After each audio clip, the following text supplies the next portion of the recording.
అదే RTV app వార్తల్ని క్షణాల్లో చదివే అవకాశం ఉంటుంది. ఒక న్యూస్ పేపర్, ఒక టెలివిజన్ ఛానల్ మీ చేతుల్లో ఎప్పుడూ ఉంటాయి. విద్యుత్ ఛార్జీల విషయంలో కూటమి ప్రభుత్వం చిత్తశుద్ధి లేదని చెప్పి ఈరోజు రాష్ట్ర వ్యాప్తంగా వైఎస్ఆర్సీపీ దీని మీద నిరసన వ్యక్తం చేస్తుంది. మనతో పాటు వైఎస్ఆర్సీపీ నేత కేకే రాజు గారు ఉన్నారు. సార్ చెప్పండి, ఏ విధంగా చూసుకోవచ్చు? ఎన్నికలకు ముందు తెలుగుదేశం పార్టీకి సంబంధించి బీజేపీ జనసేన కూటమికి సంబంధించి మేనిఫెస్టోలో గత వైఎస్ఆర్ కాంగ్రెస్ పార్టీ ప్రభుత్వంలో విద్యుత్ ఛార్జీలు పెంచారు. మేము విద్యుత్ ఛార్జీలు పెంచాం, విద్యుత్తుని ఎలా ఉత్పత్తి చేయాలో ప్రజలకే చేసి చూపించి విద్యుత్ ఛార్జీలు తగ్గిస్తామనే విధంగా భారం పడకుండా వాగ్దానం ఇవ్వడం జరిగింది.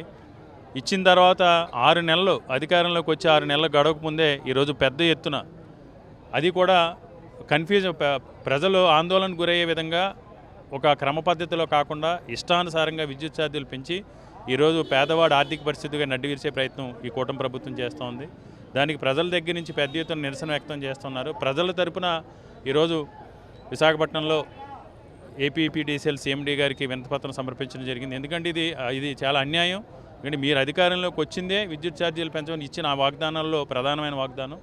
కాబట్టి ఎప్పటికైనా ప్రజాభిప్రాయానికి అనుకూలంగా ప్రజల కోరిక మేరకు సుపరిపాలన అందించాలి, లేదంటే ప్రజాగ్రహాన్ని మీరు గురవుతారని నిరసన తెలుపుతూ ఈరోజు ఈ కార్యక్రమం చేపట్టడం జరిగింది. సార్, కూటమి ప్రభుత్వం ఈ విషయంలో దిగి రాకపోతే రానున్న రోజుల్లో ఏ విధంగా ముందుకెళ్ళబోతున్నారు? తప్పకుండా ప్రజా ప్రయోజనార్థం ప్రజల కోసం మేము ప్రజల తరపున ఎలాంటి పోరాటానికైనా సిద్ధం.